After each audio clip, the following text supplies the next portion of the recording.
Bom dia a todos, agradeço muito o convite, fico muito honrado por ele, mas devo dizer que teve um problema, que é, porque eu? Enfim, todas as pessoas que estão nesta sala têm boas razões para cá estar. Eu, enfim, é um dado que só o INE é que sabe. Portanto, eu daqueles, sabem, aqueles dados que o INE nunca divulga e que a gente fica sem saber. Não me disseram porque eu, tive que andar a pensar numa razão, e a primeira razão que me vem à cabeça é que sou utilizador. Mas isso somos todos, portanto, isso não me distingue dos outros, não é? A única razão que eu encontrei que talvez me distinga dos outros é o colorido dos insultos que eu atiro ao INE com regularidade. Todos nós fazemos isso, não é? Cada vez que as coisas... Eu tenho talvez mais criatividade nesses insultos, portanto, penso que é como insultador que eu estou aqui nesta situação. Para celebrar os 90 anos do INE. Mas gostava de dizer também que há uma outra entidade que eu não quero esquecer e que seria uma injustiça esquecer, porque este ano passa também os 270 anos da Superintendência Geral do Contrabandos e Descaminho dos Reais Direitos, que, segundo o INE, é a primeira instituição que é a sua antecessora. 270 anos façam este ano, quer dizer que temos 270 anos de instituições estatísticas em Portugal, do qual o último terço é o INE, exatamente um terço destes 270 anos, e a criação desta superintendência foi de tal maneira importante que até houve um terremoto e tudo em 1755. Portanto, enfim, para mostrar que estas coisas nunca são fáceis, não é? Bem, dizer que o INE é muito importante é verdade, mas isso também quer dizer que se pode dizer que todas as instituições estão aqui representadas, não é? Importante, muito importante, são todas. Não é? Eu acho que o que distingue o INE é que ela é propriamente infraestrutural. Quer dizer, é uma instituição, não é só importante, como todas as vossas, mas é infraestrutural, está ao nível da água, da eletricidade, da justiça, dos correios, coisas destas, não é? São a base de todas as outras. O retrato do país em muitas dimensões, já foi dito e não vou repetir, é indispensável para inúmeras decisões, para inúmeras situações, e o INE é a fonte de referência. Para definir a função do INE, eu gostava de usar a famosa pirâmide da sabedoria. Todos conhecem, não é? Portanto, na base estão os dados, depois sai a informação, a seguir tira-se o conhecimento e, finalmente, temos a sabedoria. Portanto, os dados têm que ser trabalhados para encontrar padrões e daí sai a informação. A informação combinada com teses, com modelos, gera o conhecimento, mas a finalidade não é o conhecimento, propriamente é a sabedoria, aquilo que está no fim e que nos ajuda realmente a tomar decisões e a encontrar os caminhos. A função do INE está nas duas primeiras partes, nos dados e na informação. E acho que isto é muito importante. Quer dizer, são estas duas, e só estas duas. Aqui levantam-se alguns dos problemas, dos quais me levam, às vezes, a insultar o INE, como já falei há bocadinho, por duas razões. A primeira tem a ver com o facto de que informação é o tratamento dos dados que o INE faz, tem que fazer, ele raramente publica dados em bruto, não é? Publica informação, e cada vez que o INE quebra uma série, continua a dar dados, às vezes de melhor qualidade do que dava antes, mas perderam-se a comparabilidade. E, portanto, gostava de referir a importância de resistir à tentação de quebrar as séries, ou quando é feito, tem que ser, muitas vezes é inevitável, manter de alguma maneira uma comparabilidade, permitir fazer as ligações, porque é a única forma de nós conseguirmos a ter significado. Né? Ter uma coisa brilhante que começa em 2022 não me diz nada sobre coisa nenhuma. Né? Portugal começou antes da Superintendência Geral dos Contrabandos e Descaminhos dos Reais Direitos. Portanto, este é o primeiro problema. Quer dizer, resistir à tentação de ter a perfeição dos dados mais bem recolhidos e, com isso, perder a comparabilidade com tempos onde as coisas não eram assim. E eu não quero dizer que deixem de ter os primeiros, mas mantenham a comparabilidade com os segundos. Este é o ponto. Outra tentação que às vezes acontece muito é começar a subir na escala, é subir pela pirâmide acima. A finalidade do INE são os dados e a informação. O conhecimento já não lhe compete. Acontece muitas vezes, a gente lê os destaques do INE, aquilo já tem lá alguns modelos por trás que são compreensíveis, são inevitáveis, mas deve-se resistir a essa tentação. Não é fácil, e eu acho muito bem que façam, não estou a criticar que façam. Estou a dizer, nunca esqueçam que o vosso lugar é infraestrutural, não é por cima. Os disparates dizemos nós nas universidades, não é? Convosco é só a primeira coisa, e isso permite-vos evitar muitas das críticas que vamos falar daqui um bocadinho e dos problemas que o INE tem, precisamente porque já está um bocadinho fora da sua área. A sua preciosa presença é exatamente nos níveis mais baixos de todos, dados e informação. Daqui sai a moral do INE. Quer dizer, o INE tem uma presença moral decisiva. Isso é sabedoria, mas tem que estar por trás da recuperação dos dados. Não é? As exigências cruciais todos sabem, mas vale a pena lembrá-las muitas vezes, sobretudo num momento como este. Primeira, a competência. Não é? Quer dizer, o INE tem que ser muito competente, tem que ter boas formas de realizar a sua função. Profissionalismo, qualidade, é isso que tem que ser. Não estou a dizer que não tem, graças a Deus tem, já foi dito e continuará a ser dito adiante, mas é a primeira prioridade, competência. Mas se esta é a mais óbvia, talvez a mais fácil de vender, as outras são talvez mais necessárias que a primeira. Porque a segunda é a objetividade. A única função é representar a realidade como a vê, ser objetivo. Num mundo de confusão, já foi dito aqui muitas vezes, e ainda vai ser pior daqui um bocadinho, este ponto é decisivo, ser objetivo. Saber pelo que se diz cada uma das coisas que se diz e as razões estão na realidade, não estão nas nossas ideias. Não podemos fazer... George Box, um dos maiores estaticistas do século XX, dizia: nunca se apaixonem pelos vossos modelos, apaixonem-se pelos dados. Nunca se apaixonem pelos modelos, apaixonem-se... Sabem que muitos pintores apaixonam-se pelos modelos, não é? Têm essa característica, começam a pintar e apaixonam. Nós, economistas, temos muito esse medo de cair na paixão. Não, os nossos modelos apaixonar-se pelos dados. Ser objetivo, nunca perder a objetividade. Terceiro, a diligência. Tem que ser diligente. O mundo em grande transformação, a diligência é absolutamente decisiva.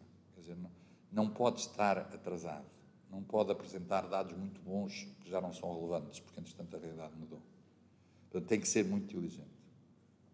Mas talvez o mais importante de todos, aquele que está sempre em contestação e que, curiosamente, como já foi dito, não é discutível neste momento em Portugal, mas não podemos deixar de pensar que vai ser, é a integridade. Neste momento nós temos, e podemos dizer ao fim de 90 anos, nós temos uma instituição que é conhecida como sendo uma instituição íntegra.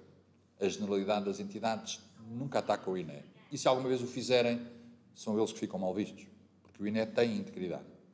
É o mais importante, é um ativo decisivo, muito difícil de conseguir, demorou muito tempo a conseguir e é muito fácil de perder. Portanto, das 4 características morais mais importantes que o INE tem que ter, e há outras, mas estas são as mais importantes, é esta da integridade. Quer dizer, não ser influenciado por interesses, pelas forças, pelas 1001 coisas que alteram. E devo dizer, já tive esta experiência. Não quero dizer que seja falta de integridade, mas já me aconteceu, já foi há muitos anos, encontrar um padrão nos dados. O padrão não era nada extraordinário, e muita gente tinha, não estou a dizer que fui um gênio por fazer isso. Qualquer pessoa fazia aquilo. Não é? Mas interessou-me aquele padrão, achei que era interessante para dizer algumas conclusões, comecei a acompanhar aquele padrão e, de repente, a classificação setorial que o INE usava foi alterada e o padrão deixou de ser possível capturar. Ainda hoje estou convencido que a razão porque a alteração da estrutura setorial que o INE usava não foi causada por interesses científicos, foi porque alguém não queria que aquele padrão prestasse aliado. Era evidente que aquele padrão incomodava a gente. Eu sei que ia escrever sobre o assunto, até acho que escrevi, mas alguém conseguiu que a alteração da estrutura setorial fosse alterada. É um caso menor, não me parece muito importante, mas estou a dizer, é muito fácil, pelo menos cá com esta... Eu fiquei com a imagem, pode ser injustíssimo, nunca na altura não tentei esclarecer, fiquei com a imagem de que aquilo tinha sido causado porque alguém não queria que esse dado saltasse para quem olhasse com um bocadinho de atenção para aquela publicação regular. É decisivo. Mas isto não é o mais importante. Mais importante do que isto que vos disse até agora é que me parece que estamos num momento de combate.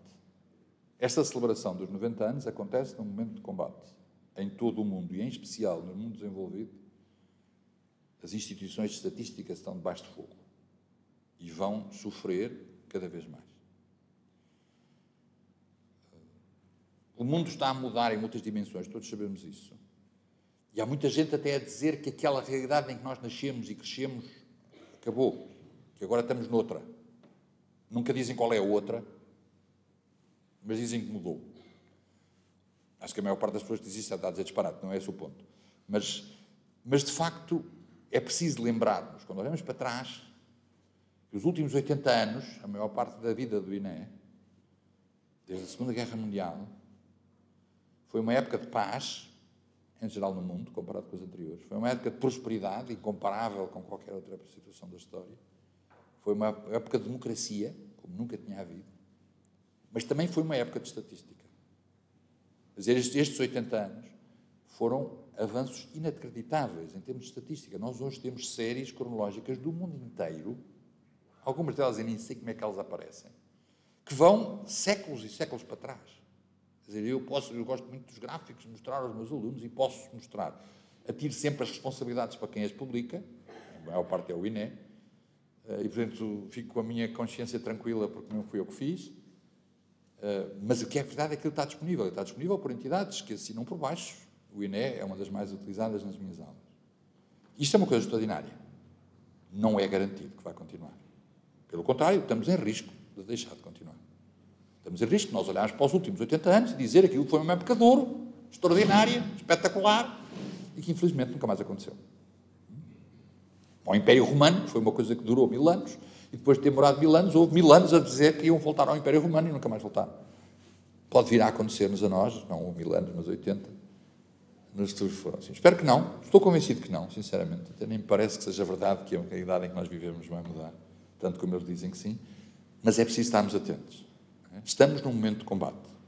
Não, estamos nas trincheiras, quer dizer, isto não é uma situação de celebrar e depois irmos beber uns copos. Estamos nas trincheiras. Porquê? 3 grandes razões. Todas as sabem, mas vale a pena lembrá-las.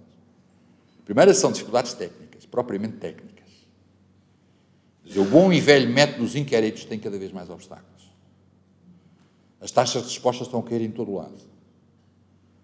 A pandemia foi um choque brutal, abriu-nos novas portas, mas dificultou muito as antigas. As pessoas mudaram de sítio.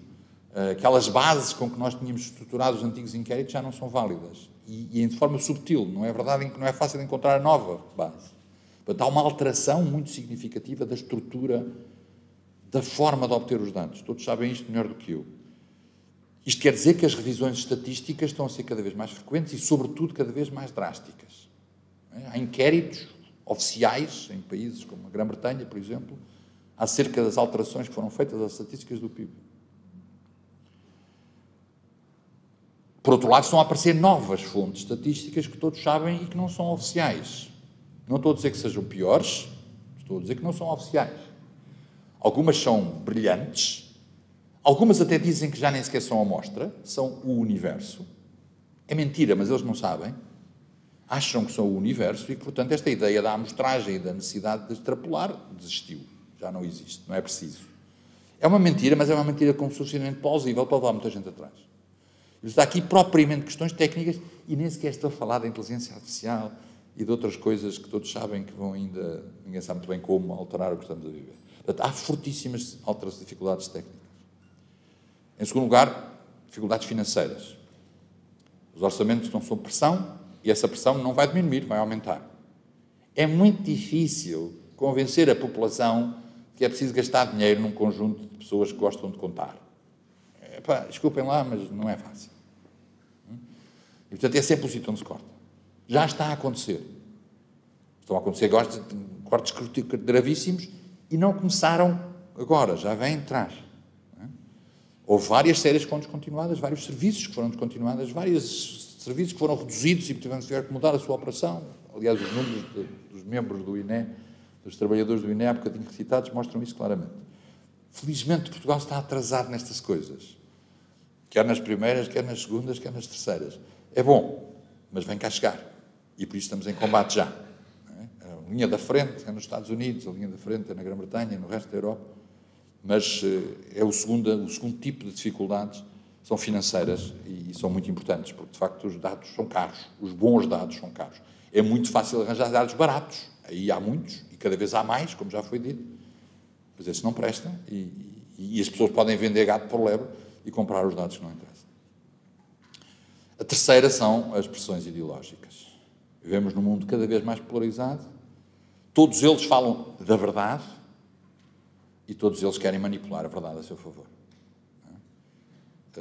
O debate doutrinal está a aumentar. Vamos entrar num período que ninguém sabe quanto tempo dura, mas que evidentemente vai ser longo e vai ser difícil, como já conhecemos os períodos parecidos no passado, de choque terrível, e muito dele baseia-se nos números. E muito deles vai tentar manipular os números disponíveis a seu favor. Temos, neste momento, já presidentes de instituições estatísticas europeias, não estou a falar no terceiro mundo, estou a falar na Europa, que já foram despedidos por razões destas. Não estamos a brincar, não é feijões, isto é mesmo a sério. Portanto, estas pressões talvez sejam as piores de todas, porque são aquelas que podem mesmo destruir tudo. Ainda é possível resolver as duas primeiras, esta é a mais difícil de todas. Bem, eu sou o menos importante e por isso quero falar mais ou menos que os outros, mas queria voltar a agradecer o convite, mas sobretudo agradecer o convite de me convidarem para vir cá nos 90 anos do INE, porque os desgraçados que vierem cá nos 100 anos do INE vai ser muito mais difícil. Muito obrigado.